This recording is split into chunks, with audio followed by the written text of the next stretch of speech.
Bom dia, meus irmãos, a paz do Senhor, amém? Estamos aqui mais uma vez, trazendo a reflexão da semana. Continuamos impossibilitados de nos reunirmos, está difícil, eu sei, mas a minha oração é para que essa situação passe o mais rápido possível. E eu tenho fé e esperança de que logo, logo nós estaremos aqui reunidos, queridos, abraçando, cumprimentando os irmãos com a paz do Senhor, aquela saudação calorosa, amém? Esta é a minha oração, querido, e a minha esperança. E falando em esperança, esse é o assunto que eu gostaria de abordar hoje nessa reflexão, querido, esperança, amém?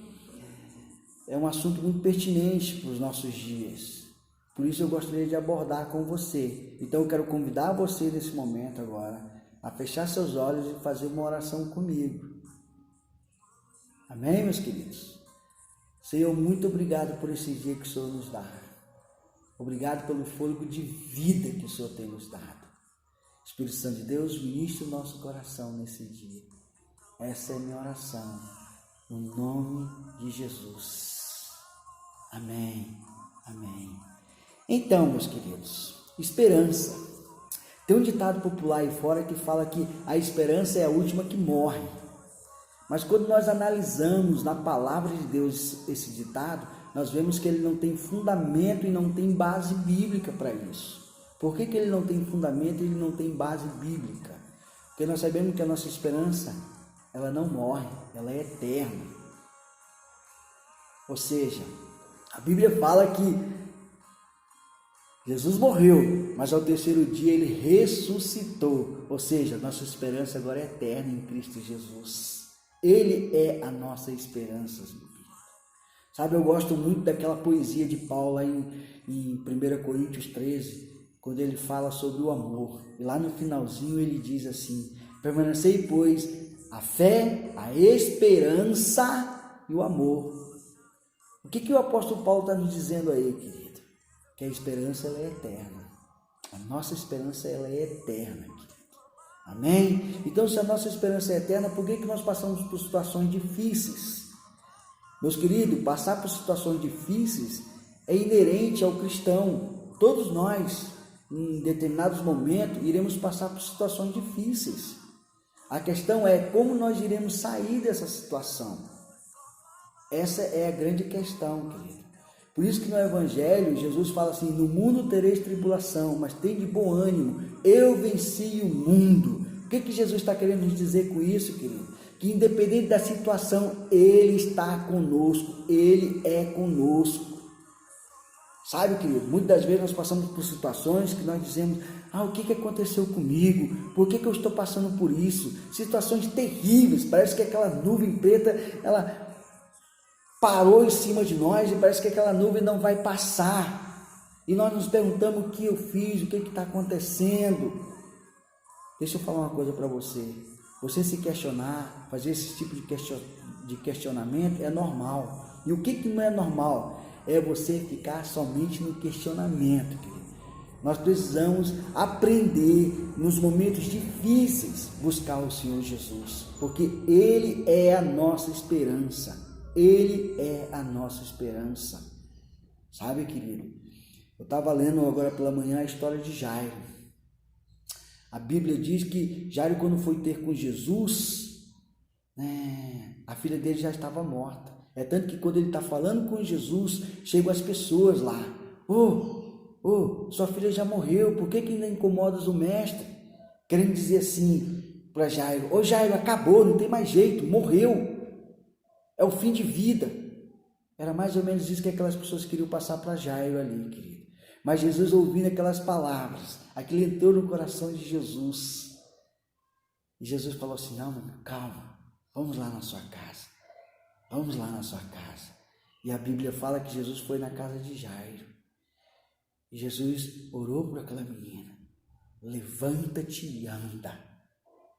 E a Bíblia diz que aquela menina levantou e começou a andar, pois ela já tinha 12 anos. Sabe, querida, a nossa esperança é Jesus. Para aquelas pessoas poderia parecer já não ter mais solução, mas para Jesus não. Tudo tem solução. tudo tem solução, querido. Eu fico pensando também em Lázaro.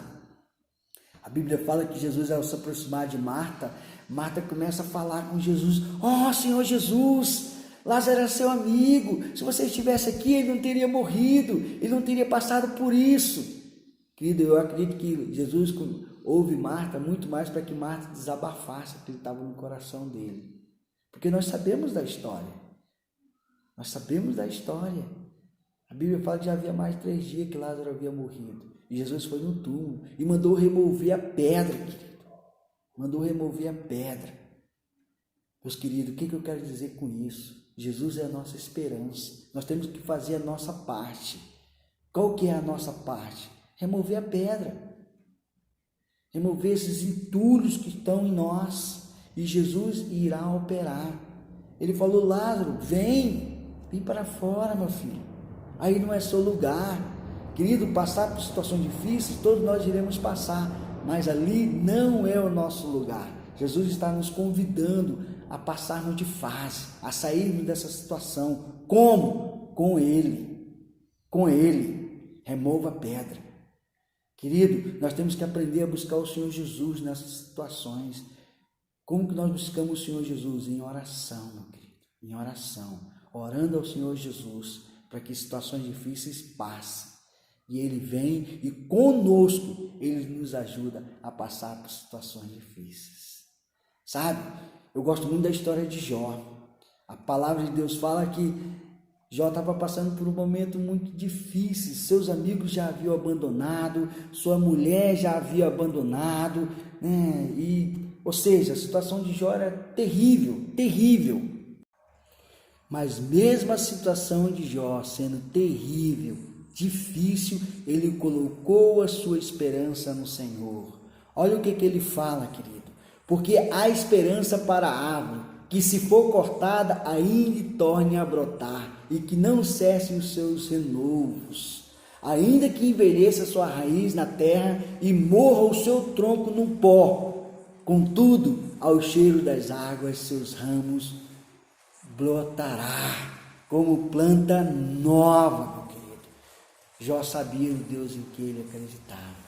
Ele sabia do Deus no qual estava depositada a sua esperança. Sabe, muitas das vezes nós não temos essa consciência, por isso passamos por situações difíceis. Mas nessa manhã eu quero convidar você a colocar a sua esperança nesse Deus que tudo pode, que tudo faz a nosso favor. Amém, meus queridos? Coloque sua esperança nesse Deus que tudo faz em nosso favor. Então, não existe situação difícil que o Senhor não nos ajuda a passar por ela. Sabe, queridos?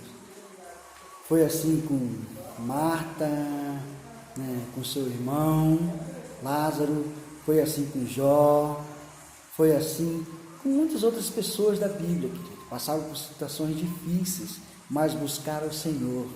E o Senhor, no tempo certo, os ajudou.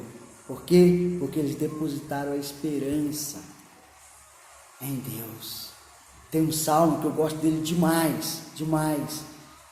É o Salmo 126 e fala o seguinte, meus queridos. Olha só. Restaura, Senhor, a nossa sorte como as torrentes do Negueb. Os que com lágrimas semeiam, com júbilo ceifarão. Aleluia, aleluia. Restaura, Senhor, a nossa sorte como as correntes do Negueb. Meus queridos, Negueb é uma região que fica lá no sul da Palestina. E é uma das regiões mais áridas, mais secas do planeta. Ou seja, aquela região do Negueb, ela consegue ser uma das regiões mais infrutíferas do planeta Terra. Nada nasce ali. Mas tem algo que acontece ali, de vez em quando, que chama a atenção da humanidade. Chamou a atenção do salmista há mais de 1000 anos atrás, meu querido. Chamou a atenção do salmista. Por isso que ele fala: restaura, Senhor, a nossa sorte como as torrentes de Negueb. Querido, acontece um fenômeno ali que quando as águas descem da montanha ali e entram naquele vale do Negueb, naquele deserto do Negueb, a palavra de Deus fala que aquela região ali, querido, começa a florar, começa a nascer erva. E segundo alguns estudiosos, fala que se torna uma das paisagens mais lindas do mundo por semanas. E o salmista, observando isso, falou assim: restaura, Senhor, a nossa sorte como as torrentes do Negueb. Ou seja, aonde não nasce nada que se planta, com aquelas correntes de água, aquele fenômeno natural, Deus faz brotar uma das paisagens mais lindas do mundo. O que nós aprendemos com isso, querido? Que independente da situação que nós estejamos vivendo, Deus irá operar. Pessoas podem desacreditar, não tem mais solução. Existe solução, querido. Existe solução. Sabe? Existe solução. O Senhor é essa água, querido, que faz com que nós brotemos, renascemos. Amém, meus queridos? Eu fico pensando, sabe, uma outra passagem bíblica que tem referência também à água. Aquela mulher lá, samaritana, que ela estava lá naquele poço. E todos nós conhecemos o diálogo daquela mulher. Querida, aquela mulher, ela estava desesperançada. Sabe, quando começa aquele diálogo ali, a gente vê. E aí Jesus pede água para ela e ela fala: como assim você me pede água sendo mulher samaritana? E Jesus fala para ela daquela água que jorra para a vida eterna. E ela fica sem entender: como assim, cara? Você vai me dar uma água que eu não vou mais ter mais sede? É tu maior que nosso pai Jacó, que ele mesmo bebeu dessa água. E Jesus fala para ela assim: mulher, se você entendesse aquilo que fala contigo, você tomaria dessa água. E essa água irá jorrar para a vida eterna no seu coração, na sua vida. E aquela mulher, ela tem esse entendimento, ela tem essa revelação, querido. E ela aceita essa água. Ou seja, ela aceita esse Jesus que tudo pode, que tudo faz em nosso favor, querido. Então, qual a lição que nós aprendemos aqui, querido? A nossa esperança é Jesus. Ele faz tudo em nosso favor, independente da situação que estejamos passando. Essa mulher samaritana, ela estava já sem esperança. Ela estava sem esperança. Mas Jesus deu a esperança para ela. Ou seja, essa água que jorra para a vida eterna. A nossa vida aqui é passageira, querido. É passageira.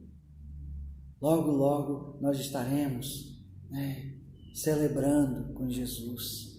Mas nós temos que aprender que enquanto estivermos aqui, querido, todas as situações difíceis que nós passarmos, nós temos que colocar nas mãos do Senhor Jesus. Porque Ele é a nossa esperança. Amém? Que Deus em Cristo os abençoe. Em nome de Jesus.